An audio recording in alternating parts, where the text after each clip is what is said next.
Okay, so basils are growing again. I think everybody has finished, right? So breakout rooms are closed. So everybody is back again.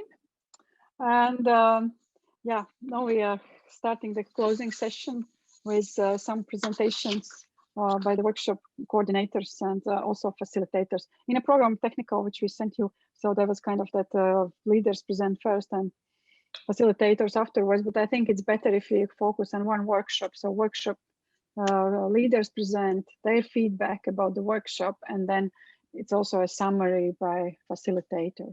Yeah, if it works better, whatever you think. Okay, so how did it go in the workshop 1? With future of electricity and geobacteria cells. I think it was very interesting for everybody. I think I can share our mural discussion, but maybe Moritz and Efren would like to summarize some of the main points that were expressed. You mean in the mural or in the talk? In your work, in the talk. Okay. Okay. Basically, we introduced or showed a rather new technology, which is called geobacter batteries, which is a technology which makes use of bacteria to produce a low current of energy.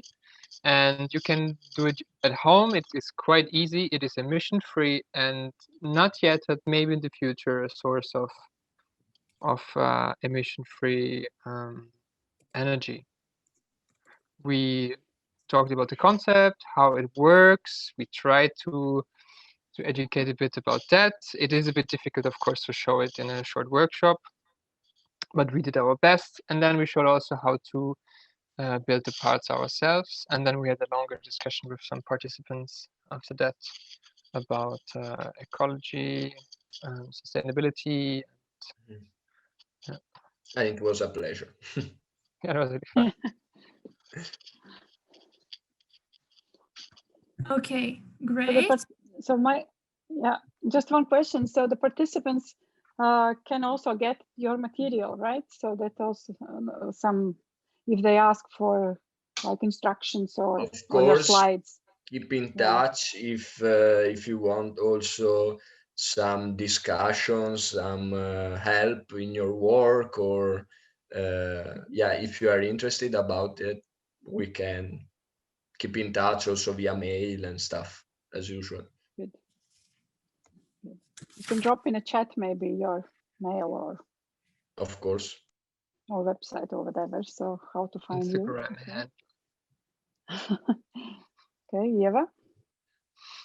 Okay, great. So now I will share my screen and show you the mural. Okay. And yes, it is good. Okay, perfect. So the first question was, what does a greener and more sustainable Europe mean to you? And as you can see, we had an explosion of ideas, mainly where we were focusing on things that we already have, rather than thinking of growing. We are thinking of how to kind of appreciate what we already have and use our resources. So one of the biggest ideas is not giving up hope and researching different topics, for example, like geobacteria batteries. It is quite a new concept, but as Moritz and Efren mentioned, so was solar or wind turbines when they were first discovered and implemented. So I think that is one of the biggest things that we need to continue to research these interesting topics. Here we have obviously people saying that we need to take action now, that we need to make switch switches to biodegradable products, and obviously on a more personal level, not to buy things on Amazon, or so maybe in the future we will only buy locally. Okay, about our present situation right now, we are seeing that sometimes our visions are often too short term, so we should concentrate more on thinking up and imagining durable ideas rather than just getting short-term results. And what we see also is that we are a little bit sticking to our old ways and comfortable habits that we already have. Obviously, it is hard to change ourselves. And yes, we have to teach the children that nature is not obvious. We have to teach children and educate not only children, but ourselves in order to make our future better. And if we move on to our future vision, or what we can do right now in order to make it possible, we can, for example, start buying locally, avoid these big companies like Amazon that are polluting the earth, as well as invest time in educating and also understanding that we can change our mindsets through art in different ways. Yes, we need to also produce sustainable products and learn new ways how to give back to nature. Thank you so much. I'm going to stop sharing my screen. Maybe Moritz or Efren want to comment? Any final thoughts? Only a final thank you. Okay, but about electricity, so did you discuss how far is the future of, I don't know, electric vehicles, or you know, sustainable houses, or how does it affect personal lives? How much electricity do we consume? We were saying all during the presentation also that there are new ways of energy if we like to think at it, and if we are open-minded, and also that we have to be brave to work on it. If the results are a bit lower, they will increase. You can think at it. And also about energy, we were talking that, yeah, we are on a good way, but we can do more in Europe and in the world. But we have to think at ourselves, like also Lina was saying before. Yeah. It was a very open discussion. Okay, great. Great, thanks. And Moritz, did you encourage some other participants to try out from the things you can find at home to build the battery? I don't know. I hope so. I mean, yeah, of course, easy. They were interesting a lot. I mean, we don't know, talking Okay. to a screen, but I think so. I could imagine. I mean, Efren and I would also be happy if you really experiment with that, if you could just send us a picture or chat, just also to show. It would be really nice just for us to see that it actually that some actually really tried it at home. Yeah, of course. Yeah, because the lockdown batteries, I think that's really kind of challenging. If really we are not getting out from lockdown soon, you can start build batteries. Yeah. And and then It's you can not run easy to understand all in few minutes, in 1 hour, but yeah, it's possible to do something and to start to think at that. Yeah, and then you can power aquaponics, right? Okay. Yeah. Okay, so thank you very much for great results, also of thinking through all these questions and keeping in mind permaculture, thinking about electricity and renewable energy. Yeah, okay, thanks. Okay, so we now can move to Thank you. next presentation. So workshop by Christina on ecologies of images.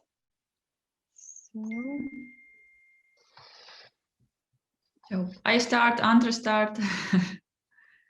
I don't know. You I can start. Okay. No, Okay. So first we Yeah. would like to hear shortly about the workshop, because not everybody was in your workshop. We would like to hear. So what did you, like a brief summary?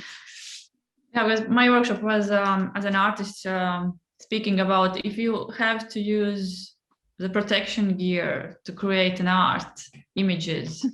So maybe, just maybe there is a question that you should protect the environment as well. And yeah, my workshop was dedicated to analog color photography, which is quite nasty chemical process. And we went to go through some research papers and how there is cross connection from analog film producing, where it's cross connected with meat industry, because in film emulsion there is a gelatin used, and of course gelatin comes from bones of the animals. And yeah, and it's unlikely that film and analog image format will like ever re-emerge as a market leader as it once did, but it is evident that there is still no signs of abatement. Also, there are still people using this medium for image creation. And yes, as some of us still appreciate the unique aesthetic from analog photography, nevertheless, in digital eras, there is increasingly toxic devastation process happening because of it. And this is a time when awareness of our artistic choices become very important. And it's more about thinking about if we see the non-human world as a means of dumpster to advance or anthropocentric gains, we are a bit departing from ethics, where materials from our artistic practice are equal contributors to the environment we live in. And I presented a project where I worked with chemicals as a matter, a substance which I shouldn't be working with, but the idea was work with these chemicals to bring awareness. So I was the complete opposite from other workshops where the guys are doing the right thing, the sustainable thing. But my goal and my point was to speak about image creation ideologically and speak about attitudes and awareness of the artistic materials as an artistic choice we are using to create these unique objects from day to day. So yeah, that was basically my point. Andra? Yep, I'll share my screen. Just a second. So this is our mural, and as actually had many photography enthusiasts in our group, we started a discussion with specifically analog photography. And the first question was why people still use film and analog photography. And well, apart from aesthetics, that which is a big part. And well, there were mostly like technical points that silver grain is more accurate, for example, and it promotes a more study approach before taking a picture, because you think about it each picture, you think about it more, because usually you have, for example, 36 pictures in a row.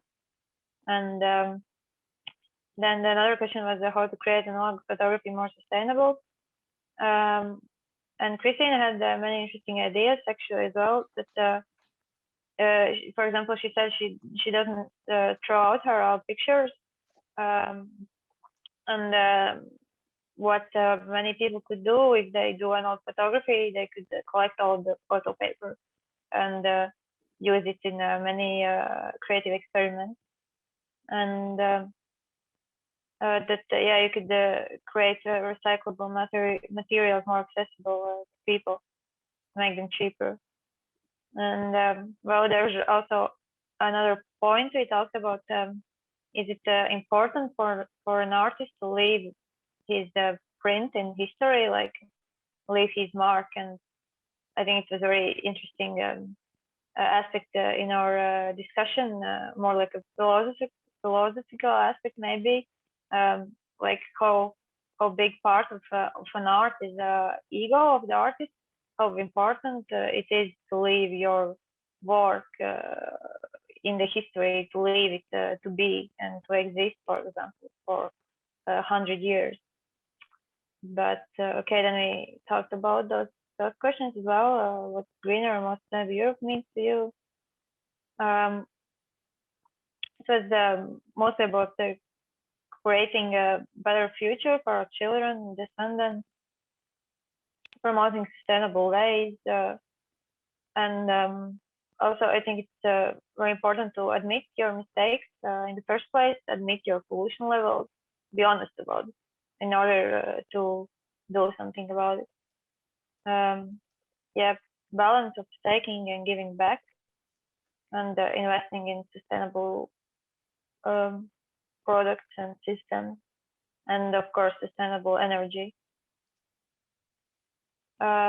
So moving next, how do you see situation now? One of the first ideas was that the food industry is one of the main polluters, and then we also talked about who actually makes the limits. For example, when you print books or images, and we decided, well, we have to make our own limits. We have to think about it all the time. And there was an interesting example from Italy that there are big institutions that are not helping sustainable industries. For example, yeah, there's this example in Italy where some, I think, big food chain, or maybe it's governmental, from government side, that they somehow limited the production of vegan burgers. And well, there's a certain kind of lack of education as well, we thought. And but on the other side, we discussed that there are already some efforts, big and large, and also small. For example, like just like you can buy specific buckets for organic waste in place in your apartment.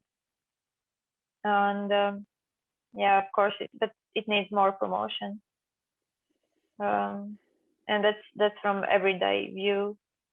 But there's also a big part in politics that they can also create impact.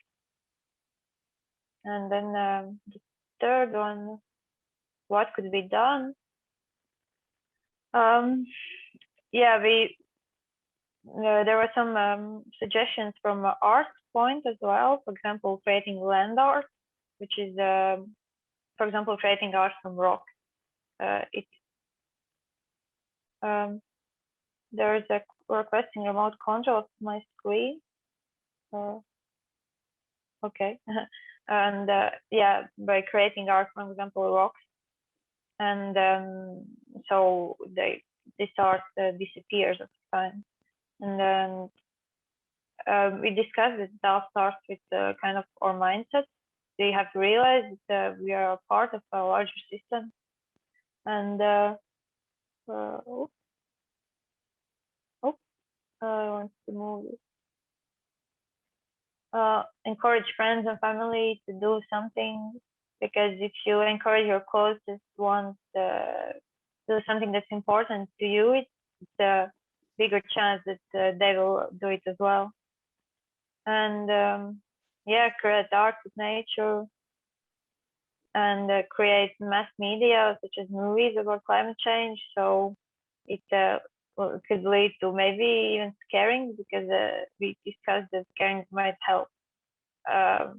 If we all think that if we don't do anything now, there will be no future, I think that that can make a big impact. And yeah, demand that companies fulfill goals toward the sustainable future. So thank you a lot.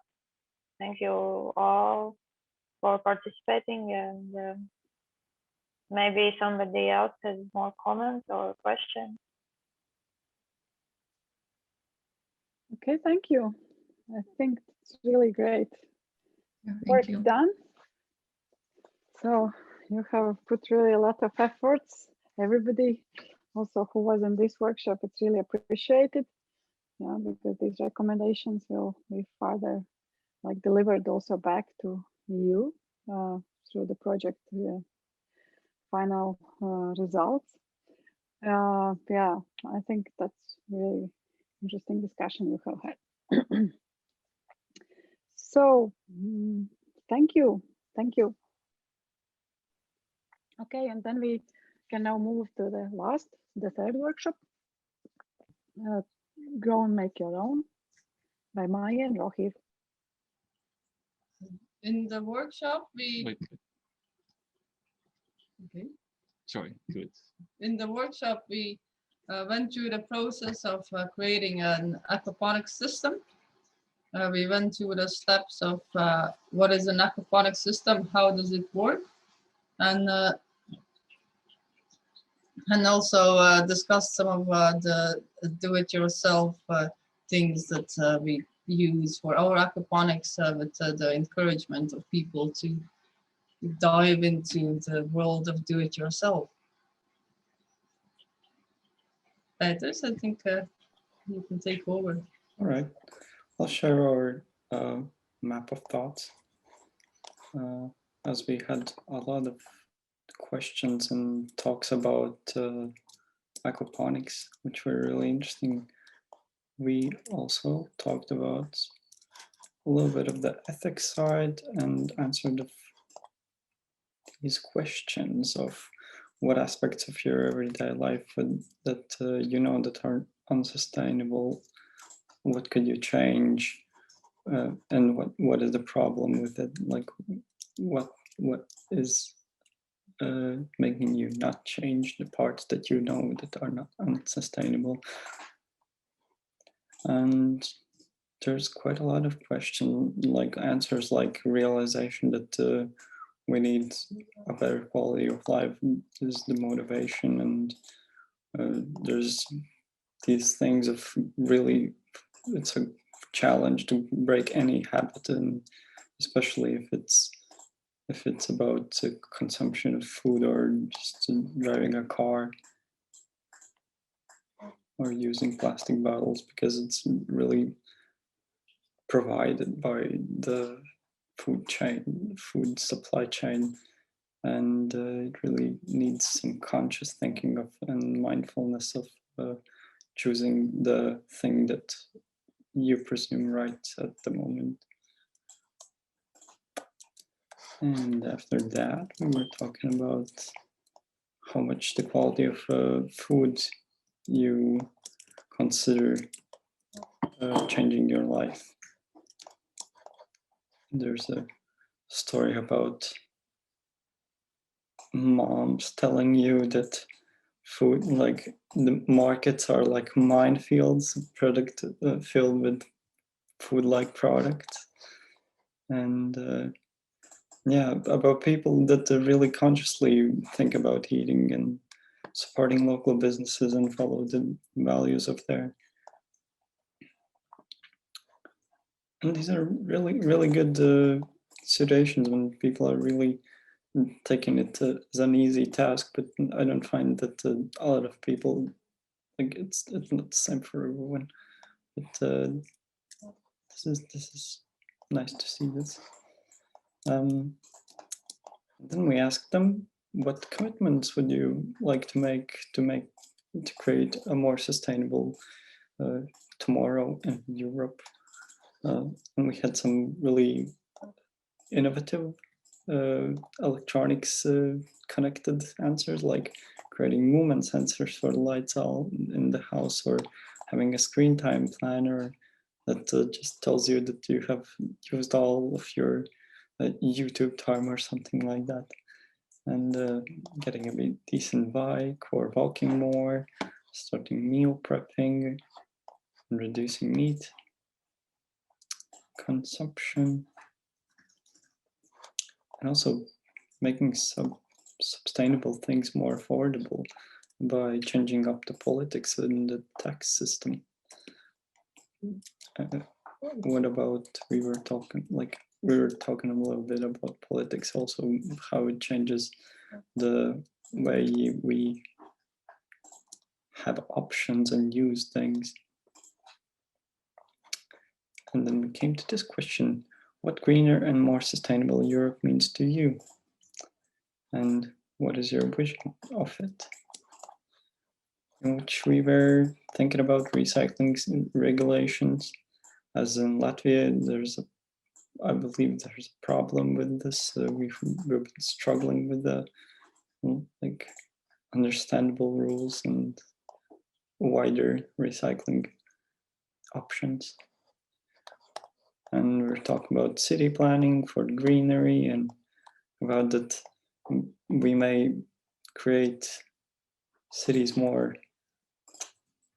diverse and in plants and animals as insects that actually help out the environment to flourish around us and make our lives even better. Because, for example, trees make more shade and produce more oxygen, that just creates our life more, not meaningful, but more green, more more nice for living in cities. And then we were talking about what could be done, or what you wish to do to contribute to, in order to reach that vision. And we had like some really activist things, like writing petitions and starting guerrilla gardening, like seed bombs, or planting some fruit trees in rural areas, and creating moss graffiti as a sign of telling that we want greener Europe and cities, and we want to live in a space that feels nice, not like a concrete jungle. And yeah, we were talking about also a little bit about governments in Europe, that they have to become a front and by law regulate recycling. And yeah, just do some personal things like growing our own greens and food, and supporting those who do that. And in the end, we were using this calculator that calculates how much a certain food creates CO2 emissions. And we came to a conclusion that eating potatoes is really good for the CO2 emissions, because as starches, it is the lowest of the given examples. For example, pasta was like 7 times more CO2 emissions per unit. And we are hoping that my actions motivate others to think of their actions and create them more mindful and thought of. Yeah, we're pretty optimistic, I believe, that we will have a greener Europe if we all take our part by growing and making our own. It was really, really nice to have this discussion and idea pool. And thank you, Maija and Roshi. was nice.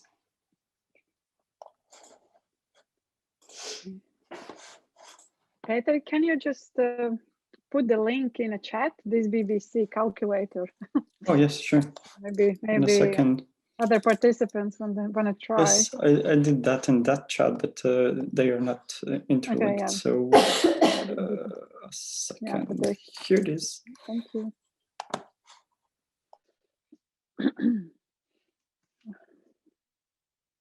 Okay, I think altogether you already have showed quite a complex overview of all these solutions, how they could be, but also how you are reflecting the current situation and envision the future, and also all these different directions, also thematically related to the workshops. They also have been showing all this huge variety, so that it's not even that easy probably to take into account also all these permaculture ethics.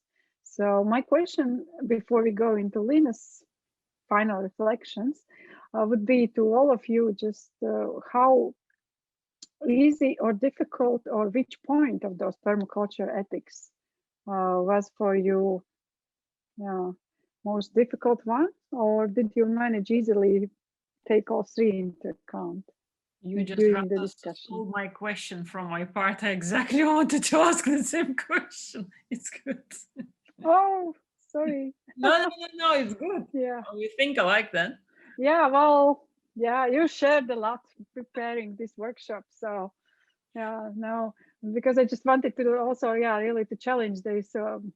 Good. And ask the questions. Yeah, so then, okay, I can give a screen to Lina now to continue moderating this. She will definitely better asking, and I will be preparing my summary about climate literacy and what I've learned from your workshops.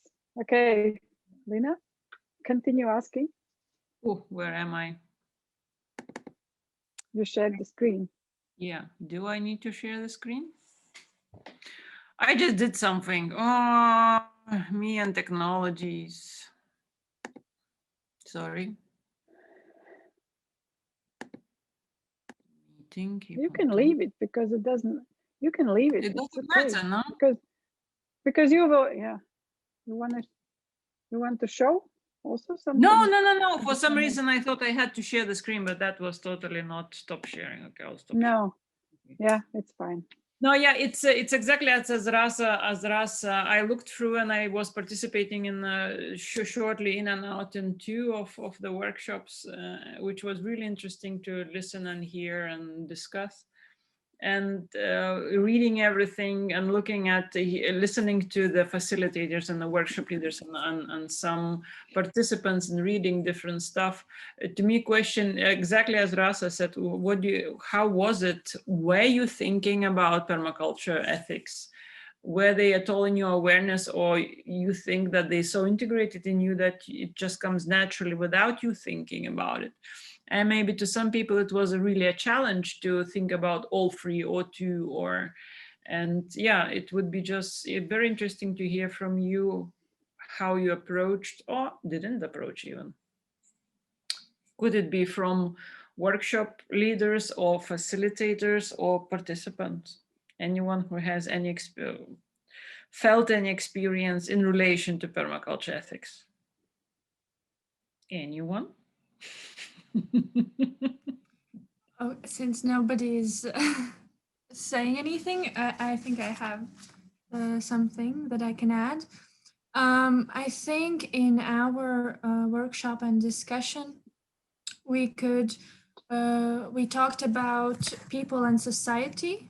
That came pretty naturally because we were thinking about what we individually can do and how it would affect other people around us in our community. Mm-hmm. I think that the most problematic one was the careful process ethic, mm-hmm. which comes with the fact that you return what you take. Mm-hmm. Is that correct? Yes. And being aware of your limitations. Yeah. I mean, we were talking about renewable energy and thinking about how we could evolve that in the future, as well as how bacteria batteries, what role could they play? And right now we don't have a definite answer, but still it was interesting. But definitely we were also expressing that we cannot keep on growing, and we need to kind of understand what we have and how to use the resources that we have right now. I think, because I was shortly in your discussion, I think it's sometimes we use these ethics without realizing that we're using, and a simple thing of how much we consume and how much we share or give it back. Giving these workshops to all the participants and sharing your knowledge about more sustainable ways of creating energies, for instance, is already sharing and giving. So the careful process is already part of the workshop, the idea of why you are in this conference. That's already a very big part of the one of the permaculture ethics, and we might not be aware of it, but it is part. And I think it's a good to keep questioning it. Where else do I share, or what does it even mean of sharing, and where does it happen? Would you do art project, or would you do education projects, or would you simply walk in the street or shop? And I do believe that a lot of people do that, but maybe sometimes without realization. Any other reflections? Thank you. Yeah, may I say something? Of course. Yeah, I think maybe for me, people in society care is also quite challenging, because some people, for example, they want to do something more for the environment, but they have limited financial resources, so they have very few options. So usually some people are left behind, and it's quite hard to have collective actions together in community. Yeah.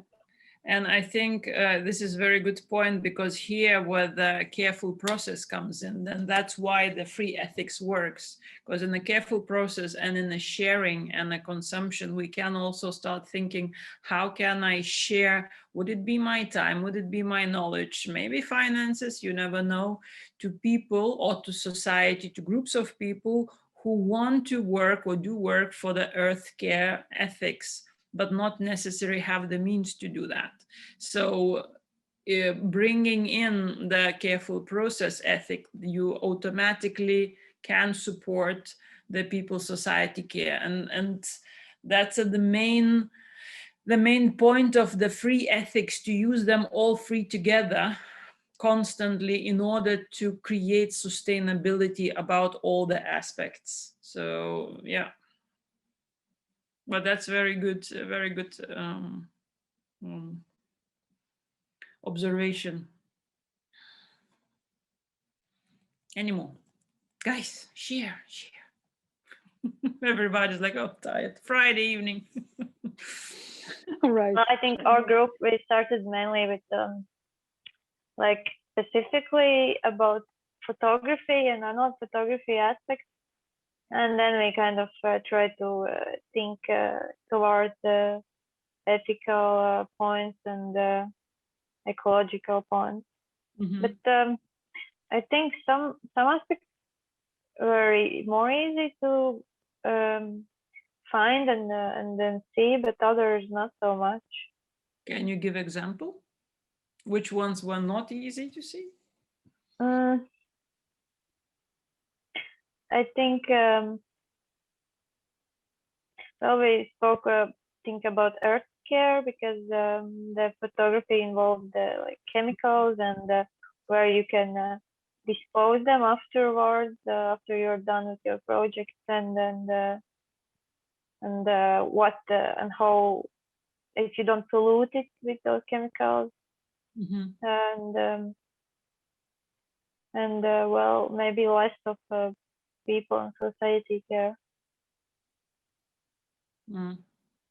Yeah, and that I think that for me it was one of the most interesting parts of the workshops, of looking at what Christina was sharing when I asked how she's contributing to Earth, and she said, no, I don't actually. I'm showing the hypocrisy of our work and how we think we are, but with the using of materials, we're actually polluting even more. And yet it is a question to me, working on with these ethics, is we cannot pollute. Everybody pollutes, but there is always looking at what which we discussed, what is the balance that we are creating by what we take, and in this case the chemicals, using chemicals, and for what is the purpose of our activities and work, and is the purpose could be a giving back part, and in the sense of creating awareness through the images and through the arts, creating awareness of existing situation and of catastrophic situations that we find ourselves in during the climate change.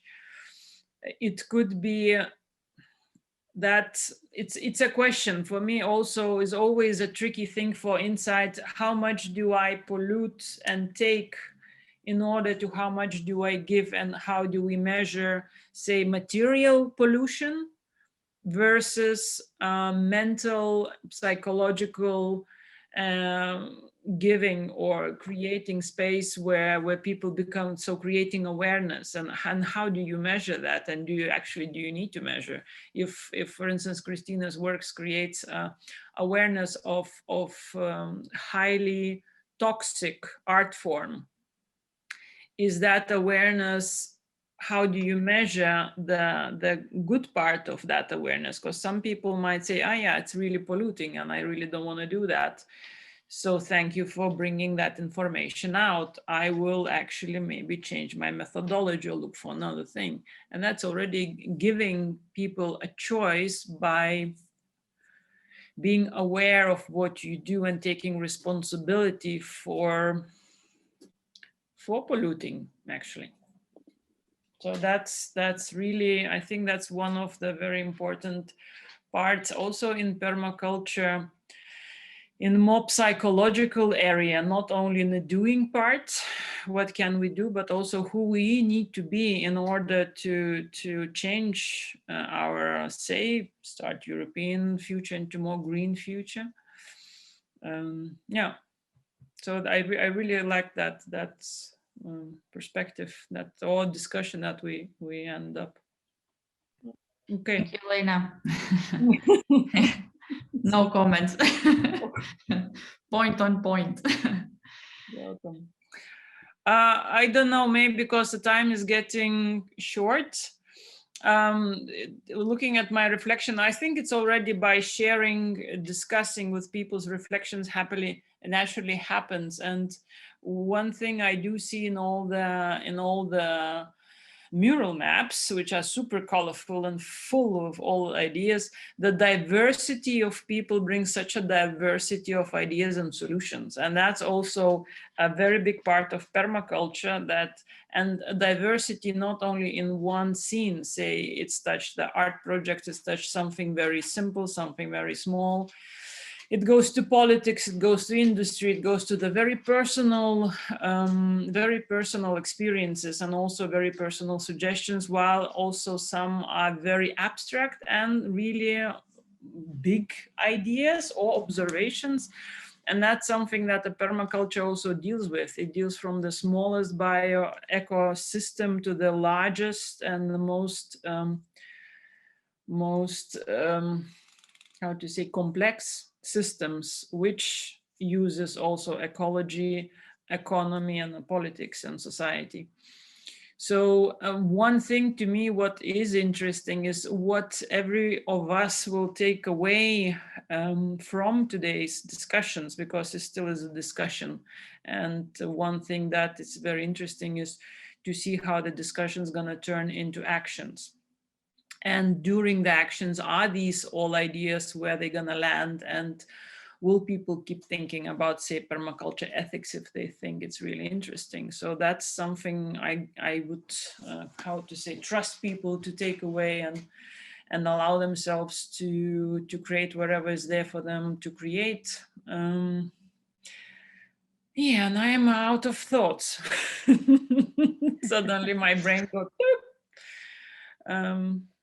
yeah, but I'm also very happy to be able to introduce this permaculture ethics or other things and see that they are so already within people, already there, naturally happening without telling, oh, maybe you should use one, 2, 3, and da, da, da.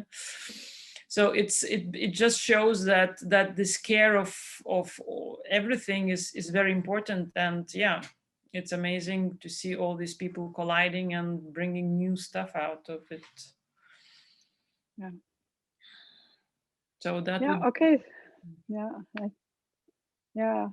I agree. So that's really great. Everybody, thank you so much, because you have put everything together in a mural. So these big maps, so we can also take a closer look. Yeah. So to read a bit more and to study, and maybe to do something more practical outcome also out of this, or at least some guidelines for EU projects in the future, and also the results. So yeah, I only want to say that finish with my observation. So it's clear that Donna Haraway has said, first of all, that we can live on this damaged earth. So thank you all for contributing to with many ideas how we can live.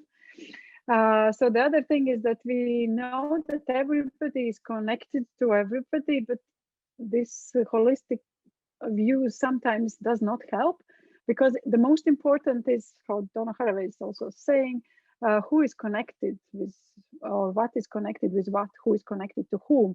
So these traces which you become more personalized, so she calls it kinships, so it's more like already kind of belonging to your family, your environment, so something much more personal than just an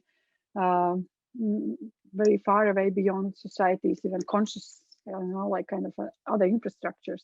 So that's what you can keep in mind. And also, if in this big connected environment you feel lost and you don't know what to do, then again we can remember how Bruno Latour has said also in his book about sociology or networks, so that actually every start is good. So how to start, you don't know, everything is good. So whatever you just find out in your home now, anything which comes into your mind is good.